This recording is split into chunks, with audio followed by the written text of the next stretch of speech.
Ripartiamo dal Danubio, perché sul Danubio, su quella nave sul Danubio nel 2002, con il vescovo e le 7 donne ordinate prete, inizio formale di quello che si chiama il movimento delle donne prete romano-cattoliche, tutte ovviamente scomunicate de facto dal Vaticano al momento stesso della ordinazione, che non viene riconosciuta come tale, ma viene definita da un punto di vista della legge canonica tentativo di ordinazione, cioè non viene riconosciuta come ordinazione, ma come un tentativo di ordinazione che comporta la scomunica automatica. Ecco, quindi, anche se loro continuano a definirsi donne prete romano-cattoliche.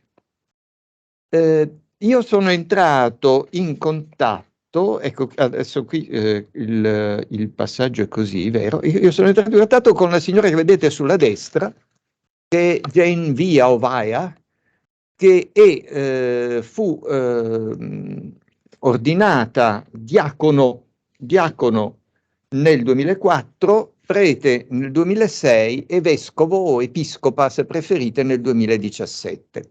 Questa signora che vedete è una collega, perché ha insegnato a lungo in una università cattolica, proprio anche il Nuovo Testamento, e per molti anni è stata pubblico ministero nel Tribunale di San Diego, specializzata anche proprio in casi di violenza fisica, diritto di famiglia, eccetera. A un certo punto da giovane si è convertita e ha deciso di entrare nel movimento, essendo cofondatrice insieme con un ex prete ufficialmente gay della comunità Maria Maddalena Apostola, comunità cattolica in San Diego, che attualmente è ospite presso una parrocchia luterana. La giovane che vedete accanto è Nancy Corran. Nancy Corran, che ora vedremo la sua ordinazione nel movimento delle donne prete romano-cattoliche, è moglie di un pastore luterano, ha un paio di bambini, e qui vedete la sua ordinazione evidentemente non riconosciuta dal Vaticano, anche perché, come vedete, è stato ripresa una dimensione rituale che nell'antichità c'era. Qui è la comunità che la ordina prete, non un vescovo, è la comunità che l'ha ordinata prete. Comunque questa Nancy Corran finì sui giornali, almeno locali e anche internazionali, quando celebrò messa incinta. E allora, siccome non c'è di solito un prete incinto che celebra messa, la cosa fece un po' di scalpore, e quindi il movimento ne trasse anche una certa pubblicità. Io sono entrato in contatto con l'episcopa Jane perché il loro movimento, in modo molto interessante, ha ripreso il lezionario cattolico e lo ha riscritto, cambiando il linguaggio e rendendolo inclusivo, no? Per cui Dio non è più presentato come sovrano, padre, Dio è al di là. Ricordate anche Papa Luciani, no? Che disse Dio è padre ma è anche madre, e in fondo anche San Paolo, no? Quando dice soffro per voi le doglie del parto, cioè uno per amore può essere uomo e donna. Allora, specialmente nell'esegesi femminista o nell'esegesi queer, cioè nell'esegesi non legata a una sessualità bipolare, si tende a sottolineare nella Bibbia questi aspetti, e loro hanno rifatto, e questo mi interessava molto, tutto il lezionario, cambiando anche alcune letture, inserendo passi della Bibbia in cui si parli di donne, e soprattutto sottolineando, per questo soprattutto la cosa che mi interessava, il personaggio di Maria Maddalena. Infatti la parrocchia o la comunità di San Diego è intitolata Maria Maddalena Apostola. Ecco, allora le chiesi di partecipare al grosso progetto sulla Maddalena di cui parlava la professoressa Colombi prima, e ce l'abbiamo anche in italiano. Infatti in questo libricino c'è il suo contributo sui 1000 volti della Maddalena, questo è il secondo dei 2 volumi in italiano sulla Maddalena, c'è il suo contributo sulla liturgia del gruppo. Se qualcuno di voi fosse interessato, non ci facciamo la villa, però è interessante, penso da un punto di vista culturale, vedere come la liturgia sia stata rivista e reinterpretata. Ecco. Se l'ordinazione di Nancy Corran è avvenuta così da parte della comunità, quella di Corey Paciniak è avvenuta ad opera di 2 donne episcope insieme, la nostra Jane Via e Suzanne Thiel.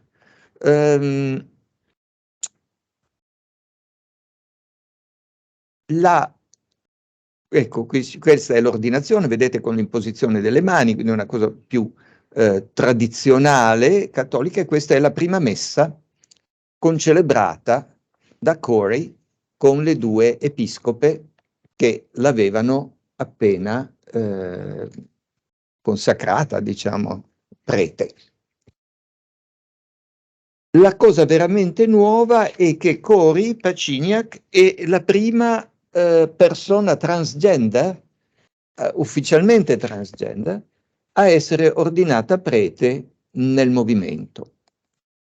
Butto qui la cosa, un problema, se volete, teorico è che quando si buttano giù le barriere e si vuole creare una realtà religiosa assolutamente inclusiva, no? Non si possono mettere dei paletti.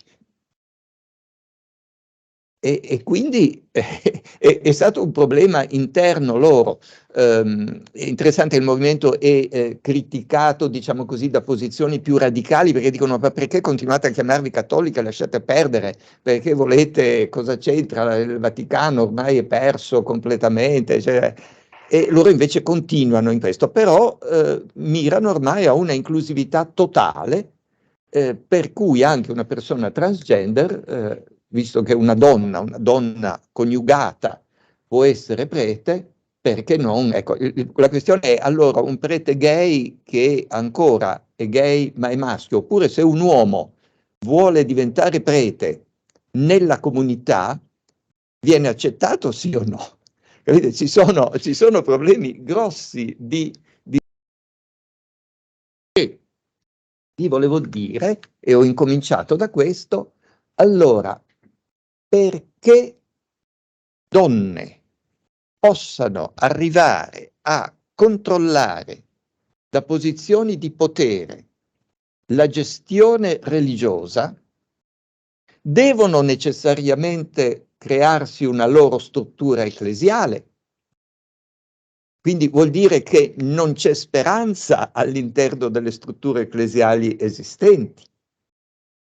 Capite? Questo è il problema di fondo. E com'è che siamo arrivati a questo? Perché a seconda delle chiese e delle confessioni, ovviamente voi sapete meglio di me quanto in numerose confessioni protestanti le donne siano ammesse all'attività pastorale presbiterale e episcopale,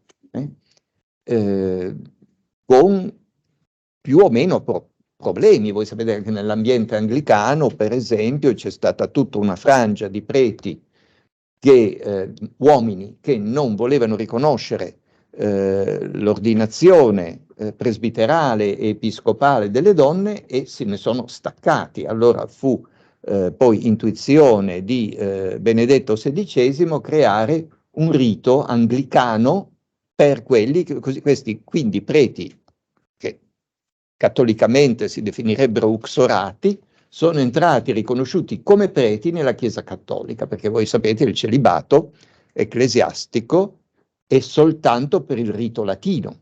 Tutti i riti orientali, greco, albanese, romeno, siro-malabarico, e adesso anche fra i riti occidentali quello anglicano, permette l'ordinazione sacerdotale di uomini sposati. Nel caso del rito anglicano sono stati accettati poi come preti non soltanto uomini sposati poi diventati preti, ma preti che poi si sono sposati. Cioè questo è un passo ulteriore, no? Ecco, comunque vedete che in teoria esiste una flessibilità anche nel mondo cattolico. Le frange cattoliche più radicali di sinistra dicono che questa è tutta un'ipocrisia, allora perché tenere in piedi il celibato ecclesiastico nel rito latino quando si permette a uomini sposati di diventare preti negli altri riti. Comunque questo non ci riguarda, qui stiamo parlando l'importanza poi di arrivare a parlare di donne. E com'è che siamo arrivati? Mi dispiace, avete un uomo bianco con i capelli grigi che parla di donne. Vabbè, questo, no, questo negli Stati Uniti è anche sempre una cosa che dice, ma momento, sì, tu devi parlare di donne, fai tanto cose così, però tu rappresenti una fetta dell'umanità che per fortuna però, che c'è accanto, che abbiamo invece accanto. a maggior ragione. Comunque, però di questo. No. Come che ci siamo arrivati? Partiamo un poco da lontano. Una piccola premessa che vorrei fare è un collegamento che è già nella tradizione giudaica antica tra profezia e sacerdozio. Ne parla Filone quando esalta la figura di Mosè come, questo è interessante perché nella vita di Mosè Filone presenta Mosè come sovrano, quindi re, sacerdote e profeta, e quindi la triplice dimensione c'è, che sarà poi sfruttata anche da altri. Ne parla Giuseppe Flavio anche a proposito di se stesso, lui di famiglia sacerdotale si presenta come profeta e parla di altri. E ricordate nel Vangelo di Giovanni, quando Giovanni dice che Caifa, essendo sommo sacerdote, anche senza rendersene conto, quando disse meglio che uno muoia perché tutto il popolo muoia, quindi profetizzò la salvezza del popolo e di tutti i popoli tramite il sacrificio di Gesù. Quindi anche Giovanni nel quarto Vangelo collega sacerdozio e profezia. E se voi prendete l'inizio del Vangelo di Luca, noi i primi 2 capitoli con racconti dell'infanzia, che non sono così, adesso siamo quasi a Natale, così, ma non sono la bella favoletta, i racconti dell'infanzia sono dei manifesti di politica ecclesiale radicale, uno battagliero, quello di Matteo, conciliativo, quello di Luca. Bene, lì vedete che nel Vangelo di Luca all'inizio c'è molta gente che profetizza. Zaccaria, Elisabetta che riceve lo Spirito, Maria e poi ovviamente Giovanni Battista. E guardate, sono tutti di famiglia sacerdotale. Per Luca anche Maria è di famiglia sacerdotale, perché appartiene alla stessa struttura clanica di Elisabetta, che è di famiglia sacerdotale aronnitide come il marito. Quindi una qualche collegamento c'è, ma poi ci sono 2 figure di profeti che non sono di famiglia sacerdotale. E c'è una profetessa, Anna, figlia di Fanuel, un personaggio straordinario che compare e subito scompare, ma con delle caratteristiche uniche. Luca è quello che dice che Gesù, quando incomincia la sua attività pubblica, ha circa 30 anni. Non sembra che sappia quanti anni ha Gesù. Forse lo sapeva, forse no, vuole farci pensare al numero 30. Invece di questa donna ci dice che ha 84 anni, che è vedova, che è stata 7 anni sposata, ci dice il nome suo, il nome di suo padre, che è Fanuel, che c'entra con vedere Dio in qualche modo, la sua tribù di appartenenza. E poi questa sparisce. Di quanti personaggi in tutto il Nuovo Testamento noi conosciamo il padre, la tribù, l'età? Manco di Gesù a momenti, voglio dire, padre sì, la tribù, ma manco l'età. Perché?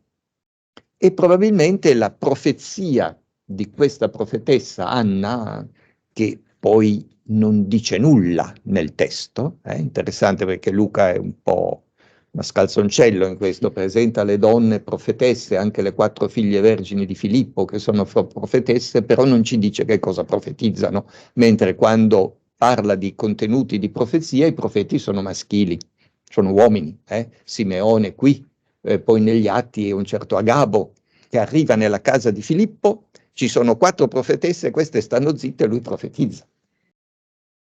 Qualcosa sotto c'è, qualcosa sotto c'è, incominciamo già a vedere. Però la profezia di questa donna è nel suo essere ed è l'introduzione in realtà alle genealogie, perché in Luca noi abbiamo 77 generazioni da Dio a Gesù. 77 è 7 volte 11, 84 è 7 volte 12. Vuol dire che tutta la storia della salvezza fino a Gesù è 11 settimane di generazioni e c'è ancora una settimana di generazioni che è lo spazio della Chiesa. Lo stesso identico discorso lo fa Matteo quando parla di 42 generazioni di Gesù, 14 più 14 più 14, perché 42? Manca una settimana alle 49. 42 è 6 per 7, 7 per 7 è 49, entrambi fanno mancare una settimana alla fine del mondo, diciamo lo spazio della Chiesa, una settimana di generazioni, entrambi fanno riferimento a dei numeri speciali, 7 volte 7 l'uno, 7 volte 12 l'altro. Allora c'è tutta una cosa. Qual è la caratteristica però umana di questa Anna? Ci dice che sta nel Tempio notte e giorno. Una donna che sta nel Tempio di notte, nel Tempio di Gerusalemme. Che cosa sta parlando? Solo i preti, solo i sacerdoti potevano stare nel recinto del Tempio di notte. E sta nel Tempio poi dice, usa il verbo, chi sa il greco, latreuo, officiare, può anche significare solo pregare, ma è proprio caratteristica dell'attività dei sacerdoti. Quindi lei sta nel Tempio giorno e notte, officiando, ma officiando con preghiere e digiuni, niente sacrifici. Probabilmente è già un culto spirituale, quello che Luca vuole presentare. Sottolineo che questa profetessa ha dunque caratteristiche sacerdotali, pur essendo donna. Ecco, in questo caso la dimensione sacerdotale, che sembra collegata con quella profetica, innalza quello che è il sesso, diciamo, debole. Nell'Apocalisse, a mio avviso, qui sono supposizioni un po' di minoranza, avviene esattamente il contrario. Noi abbiamo una figura di profetessa e insegnante, eccetera, Jezabel, nelle lettere, che però è una falsa profetessa, perché rappresenta o come individuo o come gruppo un altro gruppo di credenti avversi a Giovanni. Il suo insegnamento quindi è malvagio e i suoi discepoli sono di 2 tipi.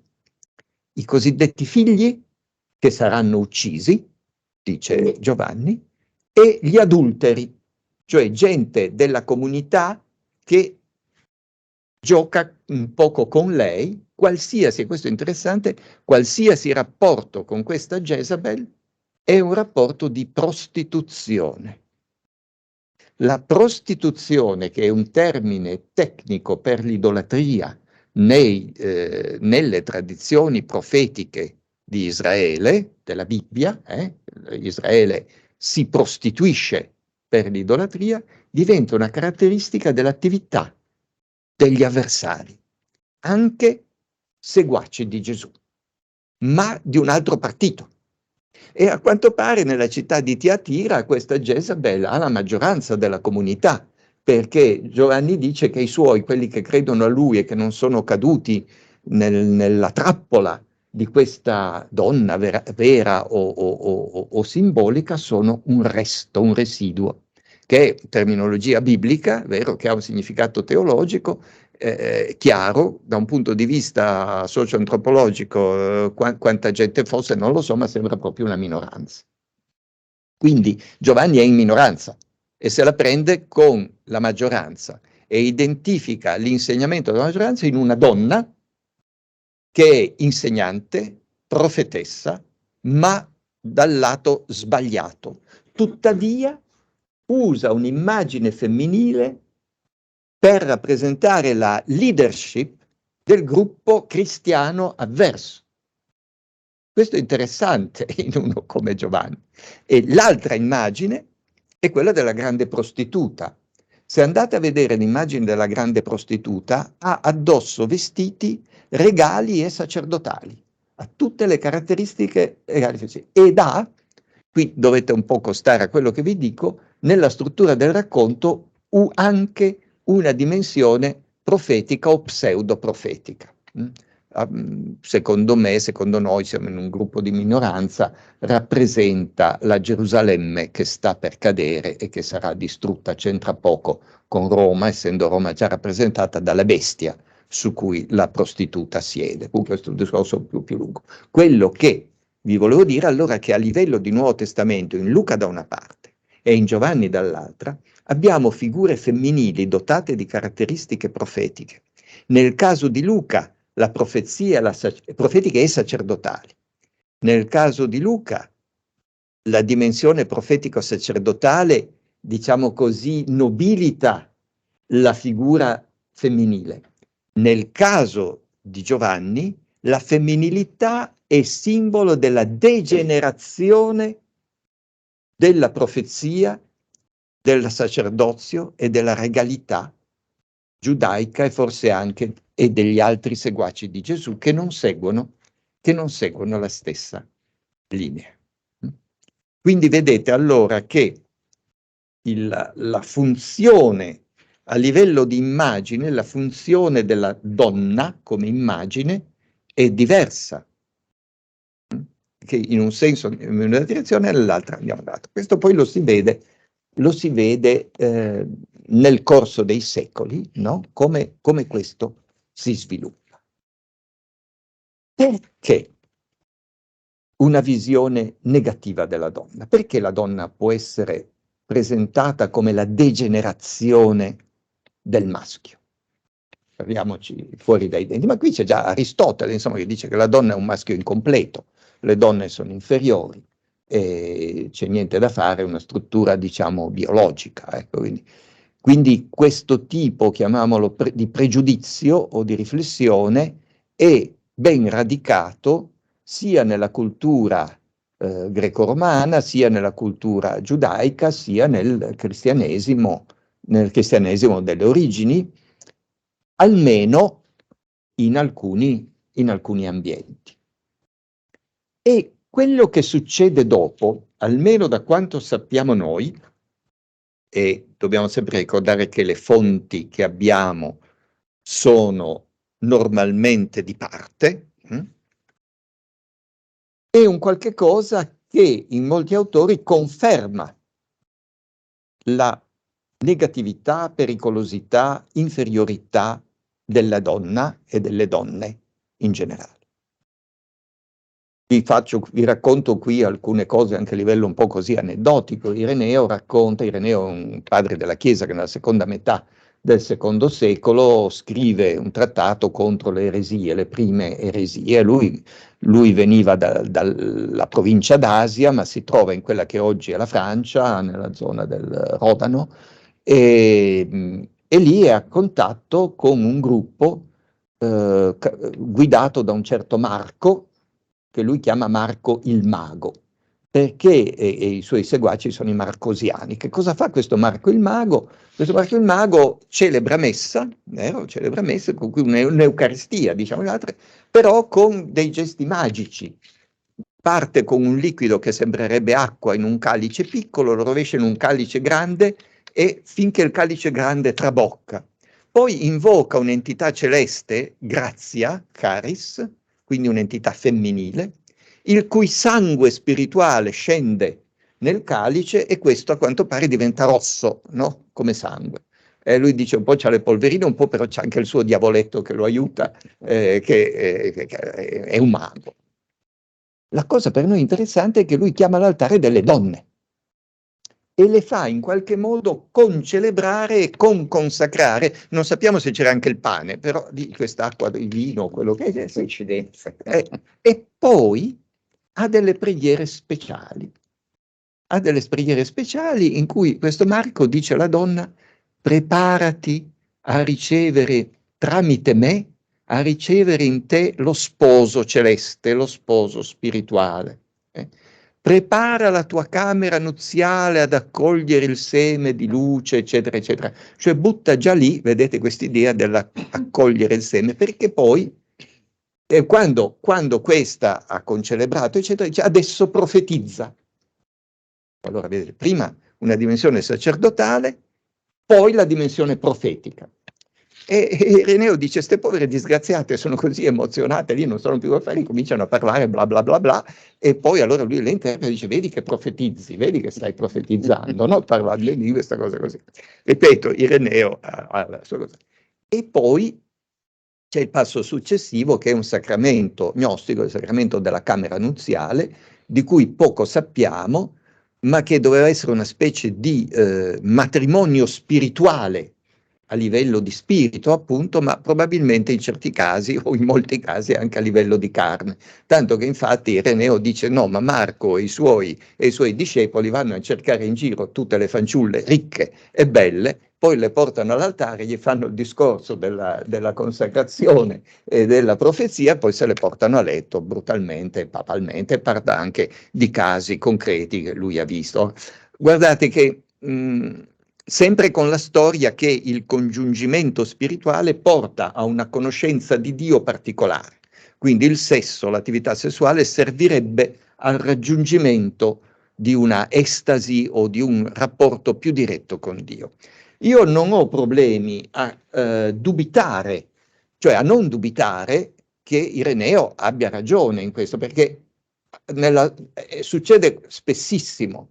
Non so se avete seguito il caso tristissimo di Jean Vanier, il fondatore l'Arca, un'associazione benefica che ha centinaia di sedi in tutto il mondo per accogliere in strutture familiari persone con problemi mentali, fisici, insomma una cosa assolutamente, questo era nato, ve l'ho segnato qui, canadese, nato del 28, morto nel 19, dopo che è morto è saltato fuori. Io fra l'altro mi trovavo per caso nel 2015 a una cerimonia ufficiale del conferimento del premio Templeton, a $1 milione, a questo Jean Vanier, e quando presentarono la sua biografia disse, oh ma guarda, questo è un santuomo, ma per fortuna finalmente questi della Templeton sono messi a aiutare qualcuno che valga la pena. È saltato fuori che questo qui faceva discorso sia a donne, sia laiche, sia suore, portandosele a letto, convincendole precisamente che il rapporto sessuale con lui le avrebbe portate a livelli di conoscenza più profonda, a un contatto con Dio, eccetera, eccetera. E questo lui l'aveva imparato da un prete domenicano, suo consigliere spirituale di quando era giovane, il quale faceva la stessa cosa. Il fratello di quel domenicano, pure lui domenicano, aveva fondato un ordine religioso femminile in Francia che è stato sciolto da Benedetto, credo, e di cui Papa Francesco ha detto che le suore erano schiave sessuali di loro e di quei preti che gestivano la cosa. Quindi il discorso continua, capite? E ben 6 donne hanno detto, e chissà quante sono state zitte, hanno detto che questo Jean Vanier, sì, e beh, eravamo lì giovani, così, questo ci ha convinte, la cosa, capite? Allora non ho alcun problema a accettare la versione di Ireneo, però che sia la motivazione di Marco e dei suoi, qui abbiamo donne che concelebrano e che profetizzano sull'altare. E questo è un caso perlomeno interessante. Ci sono altri casi in cui donne necessariamente partecipano all'attività rituale, ma guardate che c'entra sempre una attività sessuale ritualizzata. Qualche secolo dopo Ireneo abbiamo Epifanio, un altro che scrive contro le eresie, ma siamo nel IV secolo ormai. Epifanio che conosce un gruppo di fibioniti, cosiddetti fibioniti. Questi fibioniti credevano che ci sono 365 cieli fra noi e il Dio superiore. No? In ambiente gnostico la divinità è suddivisa e c'è il Dio buono che è al di là, è il Padre di Cristo, e poi c'è un Dio creatore demiurgo che è un Dio inferiore. Questi 365 cieli sono controllati da 365 principi angelici, arconti, che sono creature del Dio inferiore, ignorante, malvagio, eccetera. Cristo è passato attraverso i 365 cieli quando è sceso in terra ed è risalito dopo la sua attività di rivelatore in terra ed è risalito attraverso i 3. Per essere Cristo dobbiamo passare attraverso i 365 cieli. Quindi dobbiamo prima di tutto conoscere i nomi, e questi avevano la lista dei nomi degli arconti, e poi preparare una specie di preghiera, ingiunzione, no? Per sconfiggere l'arconte del cielo. Questi che cosa dicevano? Come lo si sconfigge concretamente? Con un rapporto sessuale con una donna. Durante questo rapporto tu pronunci la formula. Allora, per essere Cristo, scusate, devi fare sesso 730 volte, 365 in discesa, 365 in salita, scusate, mi viene da ridere, è un'attività un po' faticosa, ma alla fine mica devi farlo tutti insieme, insomma. Cioè, questi giravano di comunità in comunità e le donne erano invitate a fare l'agape. Agape, amore, no? Ma amore spirituale, eccetera, eccetera, ma lì concretamente in quel gruppo fare l'agape significava andare a letto con il membro di un'altra comunità che viaggiava e allora questi si scambiavano così. Questo significa che nel processo di salvezza e di cristificazione dell'uomo la donna è necessaria, però non c'è un processo di cristificazione della donna, è strumento per il meccanismo che salva l'uomo. Allora, per un verso, vedete, con Marco abbiamo un coinvolgimento, qui diventa una funzione. Questo aspetto, guardate, in generale, è assolutamente deleterio per l'immagine della donna dentro la grande Chiesa, perché giustifica l'idea che se ci sono donne, allora Dio salta fuori il sesso. Quindi le donne sono tentazione, sono strumento del demonio, quindi le esautoriamo, le copriamo, le veliamo, senza allusione, vero, alle velature, eccetera, perché sono la nostra tentazione. Allora noi uomini teniamo il potere e le donne le evitiamo, capite? Salvo poi usarle quando ci servono per la salvezza in questi casi. Questa idea però che dove c'è donna c'è corruzione è fortissima negli scrittori ecclesiastici quando parlano degli altri gruppi cristiani. Se ci sono donne, gli eretici sono in genere prostituti e se ci sono donne lo sono al 100%. La cosa impressionante, per esempio, è anche nei gruppi in cui, per esempio, qui possiamo parlare di montanisti, di marcioniti, che sostenevano una vita ascetica molto forte. Addirittura c'è una Filumena che è vergine, che però è profetessa e un certo Apelle, che era discepolo di Marcione, siamo nel secondo secolo, eccetera, che fa una sua chiesa con questa qui, raccoglie le sue profezie, non sappiamo più cosa perché i testi sono persi, allora lo stesso Epifanio, che prima dice questa era vergine, ma è diventata una mostruosa prostituta.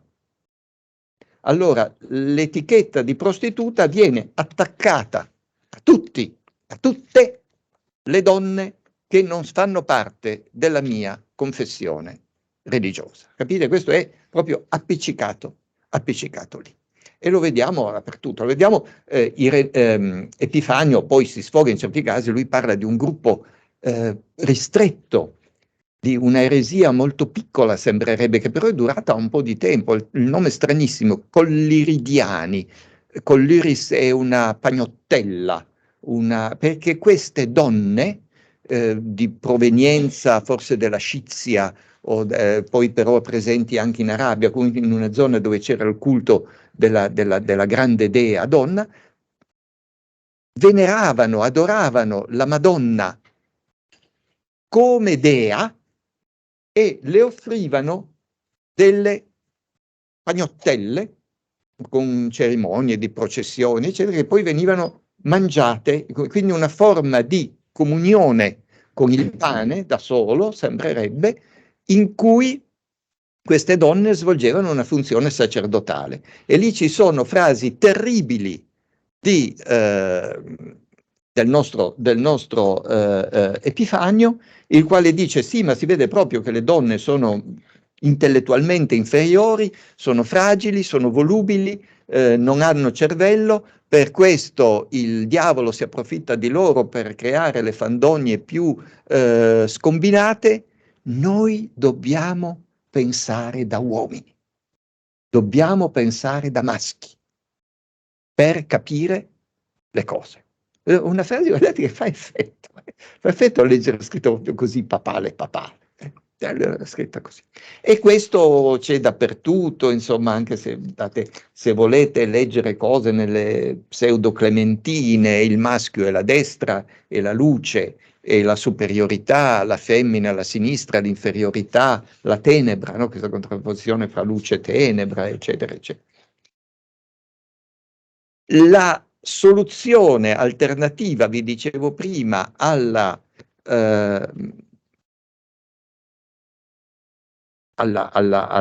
vituperazione della donna è di renderla invisibile. Così invisibile che anche in epoca moderna, vero, anche in epoca moderna, non veniva vista. Quando hanno incominciato a studiare gli affreschi nelle catacombe, io vi faccio vedere quello che una volta si chiamava l'orante. Fra l'altro osservate per favore la casula, no? Rossa, e anche questa, e solo dopo un po' si è capito che questa è una donna che è sepolta lì, la quale ha pagato per farsi fare l'affresco in atto di preghiera. Nell'immagine che vedete sulla sinistra c'è la scena del suo matrimonio e alla destra non è la Madonna, ma è lei con un bambino neonato in braccio. Quindi è la sua vita che viene rappresentata, lei come credente, così. Esegete o studiose femministe dicono questa è una donna prete perché è vestita come un prete. Io questo non lo so sinceramente, ma è qualche cosa su cui è possibile perlomeno pensare. Comunque questo è interessante perché per secoli forse questo è stato considerato un uomo, poi si è capito che è una donna. Perché? E guardate che questo è un caso abbastanza comune anche a livello di sarcofagi, anche a livello di mosaici magari no, forse è più chiaro, ma quando la cosa è un po' non tanto precisa, automaticamente lo studioso vedeva uomini e non donne. Donna prete? C'erano donne prete? Sì, c'erano. Anche nella grande chiesa.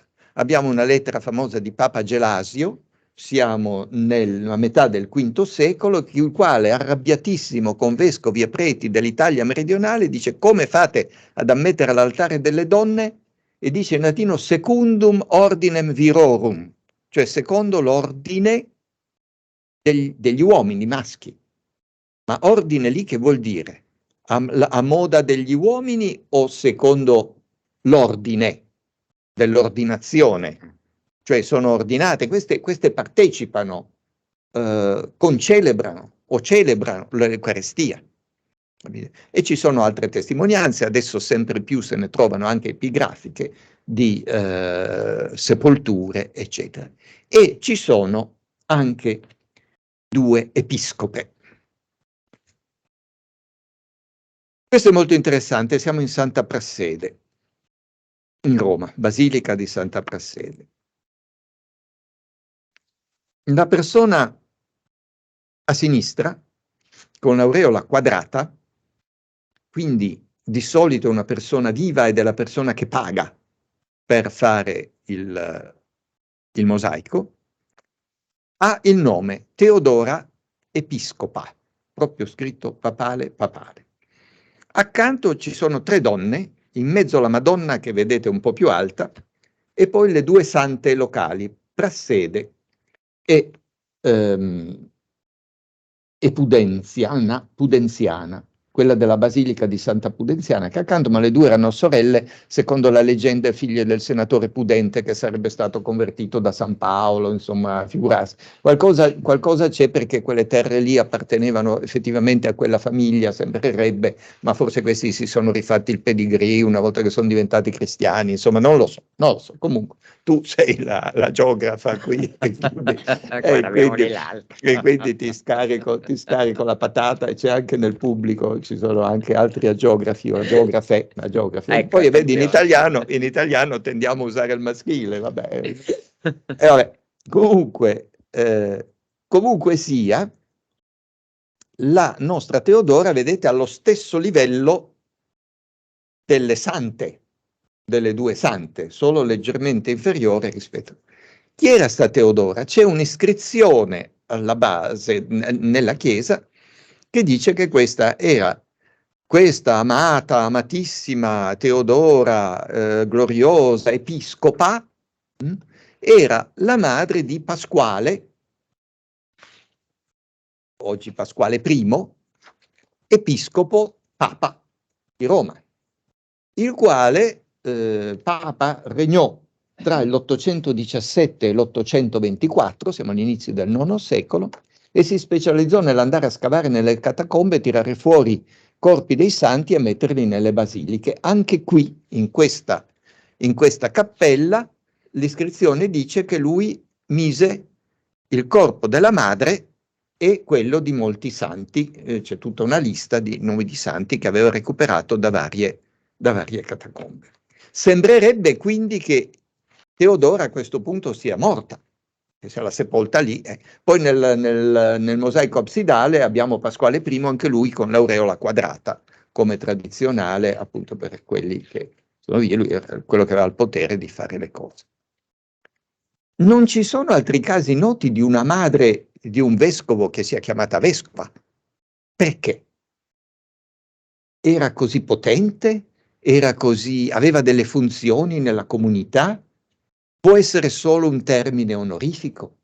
Il fatto è che è saltato fuori una lapide funeraria, questa IV-V secolo, sempre in zona romana, in cui è sepolto, secondo questa lapide, lì c'era una tomba, la lapide molto danneggiata, in cui si legge che era sepolta una femmina episcopa, cioè donna vescovo, proprio femmina episcopa, e non sappiamo come si chiami, il suo nome cominciava con la Q, ma poi la lapide è spaccata e non sappiamo questa Q, che fosse Quintilla, Quintiliana, Quinzia, chi lo sa.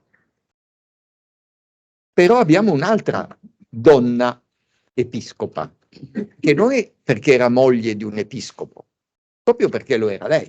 E poi abbiamo adesso numerose presbitere e diaconisse, diacone, eccetera, soprattutto in Italia, in Italia meridionale, in Illiria, c'è Giorgio Otranto che ci ha studiato sopra e adesso gli studi sono anche stati ripresi di recente. Qui siamo agli inizi del IX secolo. Non sappiamo nulla di questa Teodora, se non che era la madre, e che era, stando all'iscrizione, amatissima, ma questo che vuol dire? Questa ci aveva avuto... non sappiamo se... Io sarei quasi tentato di dire che questa fosse una donna di grandissimo potere che era riuscita a piazzare il figlio. Anche perché un secolo dopo abbiamo il caso di Marozia. Questa Marozia era figlia di un senatore romano, perché siamo ai tempi del Sacro Romano Impero, ma che aveva conservato la titolatura degli antichi senatori. Questi erano senatori di Tuscolo, di una famiglia potentissima.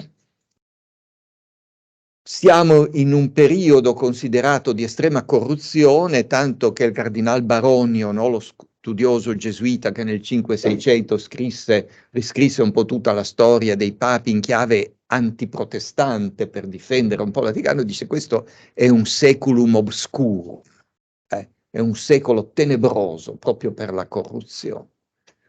Questa Marozia, che ebbe 3 mariti, ma prima, adolescente, quindicenne, era la concubina di un papa, sembrerebbe, Sergio, da cui ebbe anche un figlio.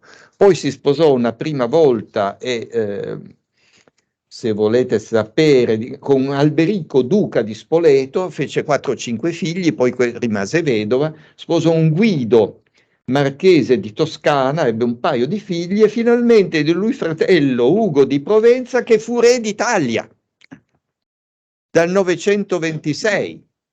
Quindi lei era regina d'Italia nella struttura del Sacro Romano Impero. Riuscì a piazzare 3 papi, uno dopo l'altro, suoi candidati, il terzo dei quali, con il nome di Giovanni VIII, poi lì i numeri sono in quel secolo un pasticcio per i numeri, era il figlio suo che a quanto pare lei aveva avuto dal Papa, da alcuni papi precedenti. Permettetemi di dire chapeau, voglio dire,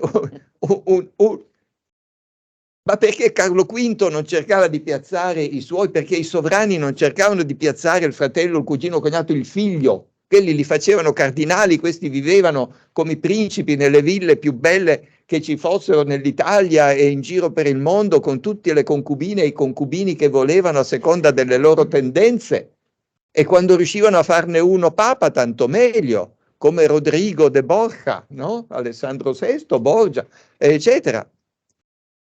È un segno, vuol dire che questa Marozia faceva quello che facevano gli altri principi, riuscendoci molto bene.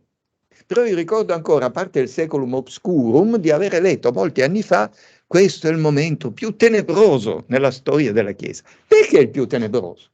Scusate, perché è una donna che decide dell'elezione del pontefice. Ma perché le elezioni degli altri pontefici non erano decisi da giochi politici tra le famiglie più importanti e più potenti, i vecchi senatori romani, l'imperatore, i vari cugini, parenti, eccetera, di qua e di là? Cioè, che differenza c'è? Perché deve essere più tenebroso se è una donna? E questo fatto, allora, fu importante perché portò sembrerebbe nel 200, la prima testimonianza scritta è del 1260, quindi siamo in epoca di contrasto tra imperatore e papa, no? In area germanica portò alla formazione di una leggenda antipapale secondo la quale la struttura romana è così corrotta che persino una donna riuscì a diventare papa. La leggenda della papessa Giovanna, no? Condita con molti fronzoli, perché nella versione originale questa papessa continua allegramente le sue attività da capo, donna, quindi sesso, no? Subito. Le sue attività come sei i padri cardinali dell'epoca. No, vabbè, scusate, però è una donna. Allora, e poi rimane incinta e per un incidente di percorso durante la processione pasquale cade da cavallo, incomincia un aborto spontaneo, la gente si accorge di questo, la fa trascinare dal cavallo, la lapida a morte, butta il cadavere nel Tevere, insomma, poi ci sono varie varianti, così c'è. E c'è anche una cosa eziologica, siccome a Roma c'erano varie troni di due di porfido, uno di non so che, con il buco sotto, no? Si crea l'idea che a quanto pare, poi vediamo, che il candidato o l'eletto papa, perché ci passava parecchio tempo a fare l'elezione, dove ci voleva la conferma dell'imperatore e poi veramente l'intronizzazione, si controllava da sotto che il Papa fosse integro, che avesse tutti gli attributi maschili come si deve. E la leggenda dice che questo uso fu introdotto per evitare che un'altra donna diventasse Papa. Ora, sembra che effettivamente il controllo ci fosse fino al 400, e la cosa non stupisce anche in ambiente mandaico che tu hai citato prima, i sacerdoti, prima di essere ordinati, sacerdoti o l'equivalente degli episcopi nostri, vengono controllati soprattutto per fare attenzione che non siano circoncisi, perché la circoncisione è un segno di abominio e allora non potrebbe un mandeo circonciso perché a volte in area musulmana venivano circoncisi a forza, no? Non dovrebbe diventare sacerdote nella religione mandaica. Quindi è possibile che un controllo ci fosse, però vedete che la leggenda è stata pensata, inventata con uno scopo ben preciso, che è quello di denigrare il papato al punto che persino una donna era diventata papa. La cosa che mi colpisce è che invece questa leggenda è stata reinterpretata a livello filmico, in epoca recente, in modi diversi e molto più favorevoli. Il primo film è del 72, La papessa Giovanna, di produzione britannica, con Liv Ullmann che la interpretava, eccola Liv Ullmann, come papessa Giovanna, e in questo film del 72 si sottolinea l'aspetto avventuroso, romantico, cioè è già una donna indipendente, ma soprattutto c'è ancora quello, poi finisce male, finisce appunto lapidata dalla folla, che aspetto che invece scompare completamente nella Papessa, produzione tedesca del 2009. Il regista è quello che ha modernizzato in qualche modo Il nome della rosa. Ricorderete, modernizzato anche nella stessa direzione, Nel nome della rosa, nel film, la giovane presunta strega viene salvata nel film, cioè perché il popolo insorge contro l'inquisitore e libera la giovane strega, cosa che storicamente è avvenuta una volta forse nell'Italia settentrionale quando gli inquisitori furono cacciati dopo che troppe donne erano state uccise e allora quelli nell'ambiente, nelle valli, pensarono che fosse più che sufficiente, ma di solito era la gente che partecipava a specie di pogrom, diciamo così, per eliminare la strega, quando le cose andavano male, i raccolti, la grandine, la tempesta, eccetera, un'epidemia, facciamo fuori le streghe. Cioè è storicamente molto improbabile che un movimento popolare così istantaneo liberi una strega, cioè questi in genere ben contenti che non c'era la TV, non c'era il cinema, insomma andiamo al rogo, così vediamo qualcosa. Ecco. Nella stessa direzione, qui avete visto la Giovanna che muore sì durante la processione, ma non è che venga poi, non è che venga lapidata a morte, eccetera, no, quella parte è cancellata. Questa Vanna, che è per caso una Johanna Wokalek, è una eroina femminista nostra come modo di pensare, in modo che a me pare assolutamente anacronistico, che poi è ambientata nel IX secolo, più o meno ai tempi della Teodora episcopa storica, quindi qualche decennio dopo, anche lì non si sa con che papa, eccetera, anche lì c'è un Papa Sergio, quel signore corpulento che avete visto sedere lì è Papa Sergio, un Sergio II, credo, mentre quello di Marozzi era Sergio III. E poi lì il film sposta la cronologia, eccetera, perché quando morì quel Papa Sergio c'era in pieno corso un'invasione di saraceni che avevano messo a ferro e fuoco San Pietro, portando via, perché le mura aureliane avevano tenuto, ma San Pietro in Vaticano e San Paolo fuori le mura furono saccheggiati, portarono via persino le porte di bronzo, spaccarono l'arca di bronzo dove c'erano presunti resti di San Pietro, insomma, tanto che il Papa successivo, che fu Leone IV, fece quelle che sono ancora le mura leonine intorno al Vaticano, le fece Leone IV, perciò mura leonine, no? Per difendere il Vaticano. Quindi, e di questo non c'è traccia nel film né nella leggenda, né nella leggenda della papessa Giovanna. Quindi leggenda è quello che pare a me interessante è il capovolgimento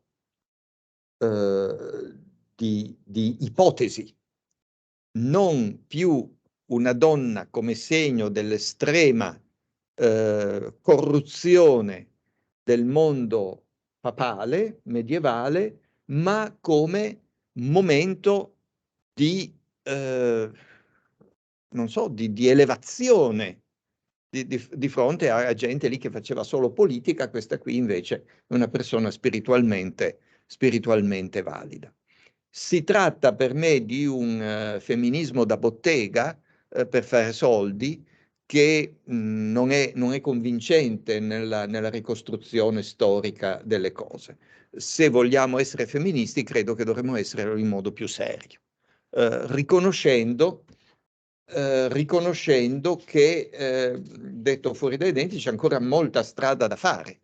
C'è ancora molta strada da fare e qui possiamo anche... Non è un film così che ribalta una situazione incancrenita, perché la vecchia idea aristotelica, se volete, la vecchia idea di Epifanio, eccetera,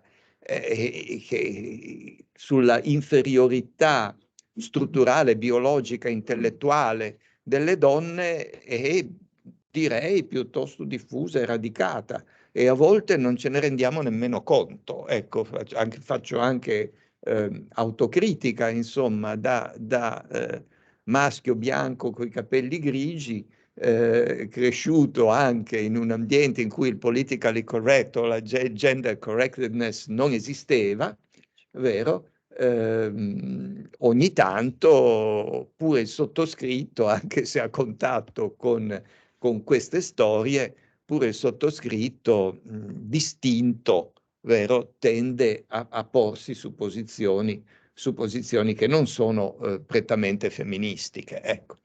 Detto questo, non so com'è la vostra abitudine, c'è un po' di dialogo, si fa Innanzitutto c'è un applauso. E poi, ecco, grazie davvero. Hai detto la parola giusta, nel senso che sarebbe improprio chiedere al pubblico, ai ragazzi, a chi è a casa delle domande, perché sei stato chiarissimo. Vabbè. Ma un Esprimiamo dialogo... Ragazzi, su, siete intervenuti per tutto l'anno, riflessioni che vi ha suscitato, questo quanto mi stanno odiando e anche te perché mi hai portato qui in questo momento. Sono una ragazza, un po' il ghiaccio. Caso dei nostri locali qui, Santuario Arepi, i santuari del respiro, di cui il più celebre è Trava, però ce n'era uno anche a Sappada, e poi ce ne sono altri a Ginevra e in altre zone, mi sembra nel nord della Francia, adesso non ricordo esattamente, comunque noi ne abbiamo uno, Cereberri, quello di Trava, dove c'erano 2 donne che erano incaricate di assistere l'infante morto naturalmente. Certo. E di praticare la resurrezione temporanea. Il sacerdote non interveniva, osservava dall'esterno, poi benediceva e poi c'era il notaio che naturalmente, prezzolato, tutto il discorso, prendeva nota di quanto accaduto e della veridicità del fatto. Mi sono sempre chiesta come mai fosse stato concesso, appunto, non fosse stato il padre proprio a manipolare il corpicino, no? Ma fossero state le 2 donne che proprio attuavano la resurrezione e poi lui impartiva il sacramento. Sì. Sì. Confesso di non avere studiato il caso.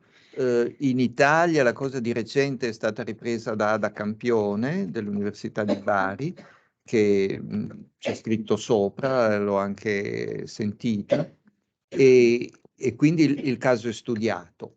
Sembrerebbe un fenomeno, ma vado a naso, vado proprio così, la sparo, un fenomeno di tipo in qualche modo sincretistico, in cui si accetta, la Chiesa Cattolica accetta in epoca moderna, accetta una presenza sostanziale ma marginale di donne.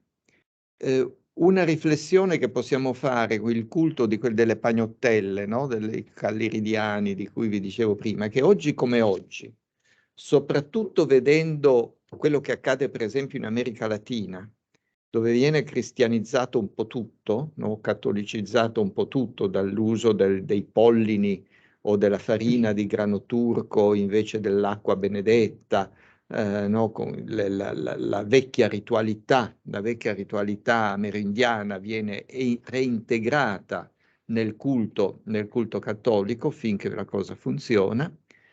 Allora un qualche cosa come l'attività delle colliridiane con le loro pagnottelle, eccetera, oggi sarebbe diventata un culto popolare. E ritengo, penso, la storia non si fa con i sé, ma a naso direi che ecco, forse un qualche cosa del genere è successo nella situazione attuale, poi nella situazione da lei descritta. Si tratta poi comunque, siccome è legato alla nascita, no?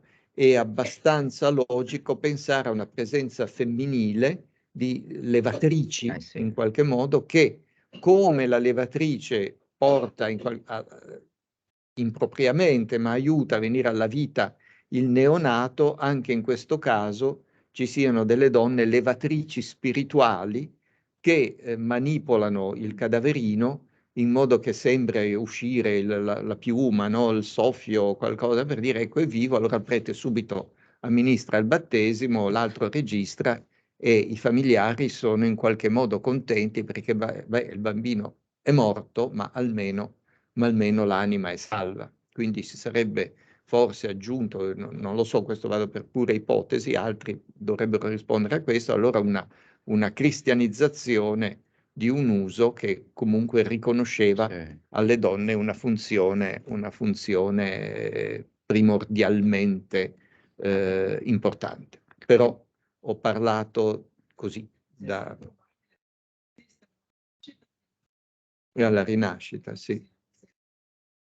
Sì. Anche perché magari mi chiedo se le levatrici non avessero anche il compito di un tentativo di rianimazione nel momento. È altamente probabile, presumo di sì. E quindi E sarebbe quindi sarebbe ritualizzata questo una anche continuità, sì. anche di emergenza, quindi molto Sì. importante, perché Sì. sai quante volte magari riuscivano a Sì, salvarlo sì. o realmente. È interessante questo. Scusate, Vai, Flavio, puoi intervenire visto che i ragazzi. Come? possono dare il battesimo al neonato. Sì, Anzi, a volte si usano delle siringhe perché in caso di morte, prima che il feto sia uscito dall'utero, si interviene addirittura nel. capito, ho capito. Quindi, che poi In viene caso, confermato se il neonato rimane in vita pochi giorni dopo in chiesa. in caso di rischio, chiunque, anche un non cristiano, non solo non cattolico, ma anche non cristiano, può pronunciare la formula battesimale nei confronti di un moribondo o in questo caso di un neonato. Perché la cosa non fosse stata fatta lì, non lo so, perché questi debbano andare poi al santuario, questo lo ignoro. Aspetta, io a vedere cosa Sì. ad usum dei ragazzi che non osano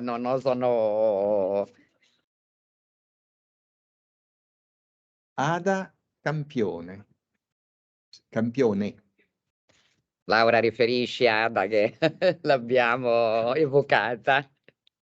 E no, in generale sì, volevo riflettere anche con i ragazzi. Noi quest'anno abbiamo lavorato ancora di più del solito sui testi, nel senso che abbiamo proprio lavorato insieme sulle sinossie e il nostro mantra era sempre toglierci quello che hai detto tu, toglierci i condizionamenti, quante volte anche noi, cioè io, non so tu, ma io leggi e dai per scontato. E mi è venuto in mente, no, a proposito di quello che dicevi, perché è un passo che noi abbiamo visto sulla profetessa Anna, Sì. ce lo siamo filati il giusto, perché magari no, guardavamo, questa è una parte esclusiva di Luca, il senso generale, la cosa sacerdotale.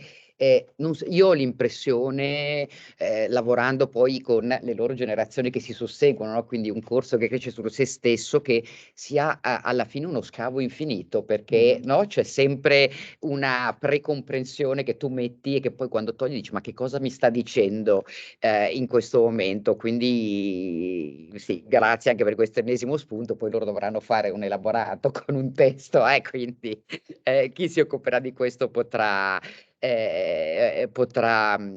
utilizzarlo, no? Quindi l'importanza dei dettagli che diamo per scontati. Volevo chiederti, questo sarebbe più per i ragazzi di letteratura, ma qui ce n'è almeno una due anzi, che hanno fatto entrambi i corsi. Quest'anno mi vedevano 4 ore consecutive, pensa poveracci. Perché abbiamo fatto, diciamo, è stato un corso quello di letteratura che invece è andato molto, c'erano molti ragazzi di filosofia ed è andato molto, si è costruito da solo a seconda degli interessi. Le ultime lezioni le abbiamo fatte proprio su sessualità, peccato, questa coincidenza quando arriva il giudizio, in pratica, quando arriva il giudizio. Diciamo concludendo temporaneamente che alla fine il giudizio arriva già con Paolo, ma quello che mi ha fatto scattare un campanello che io invece anche per incompetenza avevo totalmente trascurato e volevo chiedere se mi dicevi qualcosa in più, no? Su la donna al servizio di riscontri di Ireneo, Epifanio, al servizio diciamo no, di un atto sessuale quasi tantrico, e abbiamo evocato il tantra no, come tipo di anche come dire, coordinata culturale, non certo di contaminazione, no, ma questo discorso dell'atto sessuale come un'energia particolare che quindi potrebbe essere stata riconosciuta anche in altri ambiti religiosi, e il passaggio in cui la donna, che dicevi tu, la donna diventa tentazione, cioè le due cose come si collegano, come si evolvono, sono parallele, ma poi ce ne avevo anche un'altra, ma non te la faccio così, ma andiamo tutti a pranzo, noi compresi. Vabbè. Allora, direi che ci sia una valutazione antitetica dell'attività sessuale. In ambiente gnostico e non solo, almeno in una fetta dell'ambiente gnostico, quello accusato di essere libertino, e lì va a sapere se l'origine è esterna, se viene, appunto tu hai parlato di dimensioni tantriche, se arriva da Oriente, eccetera. Il sospetto è che appunto l'attività sessuale come strumento di avvicinamento al contatto con Dio doveva esserci. C'era anche però una chiave, credo a mio avviso, sempre o quasi sempre presente, di dimensione anticosmica. Allora, penso a livello di Carpo Graziani, per esempio, no? La ricerca di tutte le esperienze possibili, anche quelle negative, anche quelle sessuali radicali, è fatta in qualche modo per liberarsene.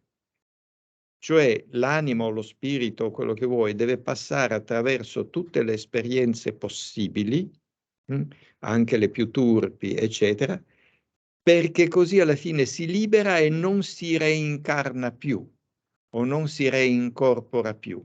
Allora sì, è un processo di liberazione, ma è un processo di liberazione per eliminare tutto l'eliminabile che ha a che fare con il corpo, in modo che la parte non corporea si tolga dalle catene di questo mondo, in particolare dalla catena della reincorporazione o della reincarnazione. Ecco. Questa è una cosa. L'alternativa invece è di vedere nell'attività sessuale, a partire dalla sessualizzazione del peccato di Eva, eccetera, giù, il vero, unico pericolo fondamentale, spesso anche qui visto da un punto di vista maschile, che è il peccato sessuale per eccellenza, quello che in modo generico, come sa benissimo, in greco era definito la porneia, no? Sì. Che già anche in ambiente giudaico o giudaico-cristiano, nei testamenti dei 12 patriarchi, per esempio, quando questi patriarchi muoiono, parlano ai figli e discendenti dicendo fate attenzione a questo e quello, la porneia, cioè il sesso illecito di qualsiasi tipo, è il peccato per eccellenza, perché è quello che veramente incatena l'anima, eccetera, eccetera, eccetera. Quindi direi che noi abbiamo anche una certa difficoltà a giudicare quello che sia stato effettivamente nei gruppi che studiamo il loro atteggiamento nei confronti delle attività sessuali. Prima di tutto perché in genere non abbiamo i loro testi, ma abbiamo la testimonianza dell'eresiologo, il quale tende a dire peste e corna di quelli e quindi a presentare questi sono banalmente dei libertini, Marco il mago mira ai soldi, al sesso, non gli importa niente dello spirito, eccetera. Noi questo non sappiamo quanto ci fosse dentro. Sembra di capire che in alcuni casi l'attività sessuale sia uno strumento visto in qualche modo positivo, mentre nella maggior parte dei casi sembrerebbe visto negativamente. In alcuni casi lo si pratica a scopo liberatorio, perché così ci se ne libera, in altri casi lo si evita radicalmente. A un livello ufficiale la grande Chiesa privilegia una vita ascetica, cioè il monaco, ma anche non solo la grande Chiesa, anche in buona fetta dell'ognosticismo, è il monachos, è il solitario, il perfetto, quello che si salva, no? E la superiorità della vita monastica rispetto alla vita coniugale diventa un topos tradizionale per secoli anche nella grande Chiesa. Non so se questa è proprio una risposta, un No, sì, abbozzo, è un abbozzo di è una risposta. risposta, però insomma andando a guardare le fonti, quello che ci ha più lasciato così è il passaggio da un'idea di contaminazione, che in Sì, fondo non ha un giudizio morale, a quando ti interviene il giudizio morale, che trovi Paolo, Esatto. perché se ti dice la legge mi ha fatto pensare al sesso e quindi la legge addirittura mi ci ha portato, Sì. origine e invece non ce l'ha il giudizio. Sì. Cioè quando ammetti l'istinto e l'impossibilità di contenere l'istinto, semmai lo rivolge a un altro oggetto, anche con lo stesso linguaggio, origine, le Sì, mistiche sì. medievali, Tutti eccetera, mistici, è sì. un discorso. Che dici? Sbaglia. Quando dici lo reprimo è un altro paio di maniche. La questione, hai aggiunto una questione importantissima e interessantissima, che è quella della contaminazione, fra virgolette, rituale, legata necessariamente alla contaminazione necessaria legata all'atto sessuale. Sia da un punto di vista maschile sia da un punto di vista femminile, come ben sapete, ben catalogata e spiegata nell'Antico Testamento senza alcuna implicazione morale. Mia impressione è che a partire dal III secolo a.C., probabilmente per il contatto con il mondo ellenistico orientale, in cui forti correnti ascetiche per qualche motivo erano presenti, penso anche a livello più recente di area medio e neoplatonica, no? Un Plotino, un Porfirio, eccetera. Allora, purtroppo, diciamo, e purtroppo per le donne soprattutto, la contaminazione viene in qualche modo moralizzata. Sì. Diventa un fatto morale, diventa un peccato. Mentre in fase tradizionale la contaminazione è un qualche cosa di necessario, perché l'ordine è di moltiplicarsi, di fare figli. Non puoi fare figli senza contaminarti, perché l'atto sessuale è di per sé contaminante. Dopodiché ti lavi nel giro di 24 ore, neanche, sei puro, Del puoi resto anche entrare il nel parto, tempio. eppure nessuno lo giudica un peccato, il Certo, parto, no? certo, ma invece lo è diventato, anche il parto lo è diventato. Mia madre mi raccontava, no, la cosa quando io nacqui, le suore dicevano, beh, adesso ci vuole la benedizione dopo la nascita, perché sei contaminata. Capite? Perché hai partorito questa idea, se volete, giudaico-cristiana, Come fossi che divertita. viene poi Pazzesco, spostata pazzesco. a un livello etico-morale, e non soltanto quelli che erano i 30 giorni, i 33 giorni, eccetera, di astinenza da alcune cose, in modo da permettere che la contaminazione svanisse nel tempo. Poi anche lì, insomma, lo sai benissimo, lo sapete anche voi, il concetto stesso di purità e impurità è diverso a seconda dei vari gruppi giudaici, no? La purità, l'impurità per alcuni gruppi è un qualche cosa di fisico, per altri è assolutamente astratto. Il sangue contamina, l'acqua purifica perché sta scritto così, tradizione farisaica. Tradizione invece più sacerdotale, eccetera, l'impurità è una specie di forza. Quando nel racconto dell'emorroissa, della donna con emorragia che tocca il mantello di Gesù, e lì i 3 Vangeli, se andate a leggere i 3 sinottici, danno dei resoconti diversi, però sembra che la forza di contaminazione sia indipendente addirittura dalla volontà di Gesù, almeno a livello di Marco, e sembra che Gesù a un certo punto dica: ho sentito questa forza, questa energia uscire da me. Quindi la purità e l'impurità è un qualche cosa che si sposta. Infatti c'è appunto tutto il discorso dell'impurità che risale lungo i liquidi, no? Perché dicevano non è possibile che risalga, invece secondo alcuni può risalire, ma allora è qualcosa che risale lungo i liquidi, per cui se c'è una striscia ininterrotta di liquido che da un ambiente puro raggiunge un ambiente impuro, l'impurità risale e ti va a contaminare la sorgente del liquido se il liquido non è, non è acqua sufficiente a lavare via l'impurità. Ma per esempio se fai la polenta, no? Questa polenta che è liquida, semiliquida, si rovescia e ti va a toccare una mosca morta, tutto il resto della polenta, anche la parte a monte della polenta, si contamina, o uno scarafaggio, scusate, è morto, no, perché si è morto. Allora, se è vivo non contamina, se è vivo non contamina. Lo scarafaggio è puro? Eh? È nei puri delle robe da mangiare? No. Ah, No, quindi, anche se è vivo? No, ma se è vivo non contamina. Se lo mangi, giusto. se è morto diventa una carogna.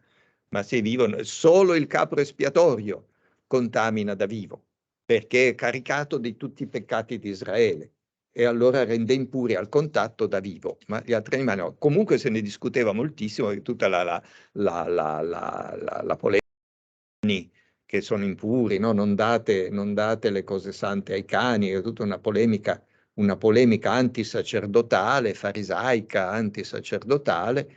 I sacerdoti erano più ligi alla parola della Bibbia, l'animale vivo non ti contamina. I farisei dicevano ma è un rischio tenerti il cane lì, e poi la questione era lì delle cose pure, il cibo degli gli animali sacrificati, no? Che gli dai da mangiare, perché a casa cosa fai? Butti le ossa ai cani, se attaccato all'osso c'è un po' di carne, quello mangia la carne. Se tu sei un sacerdote e mangi il cibo santo, cioè un pezzo di animale offerto nel tempio, tu dai il cibo santo che è riservato ai sacerdoti a un cane che è un animale impuro.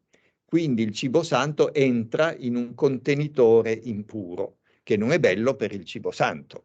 Allora, capite, tutta la polemica nei confronti dei cani o delle perle ai porci, insomma, quindi i cani e i porci vengono poi equiparati in quanto tutti animali impuri, e c'erano discussioni a non finire nel primo secolo. No. Il porco al guinzaglio, anche quello è fattibile.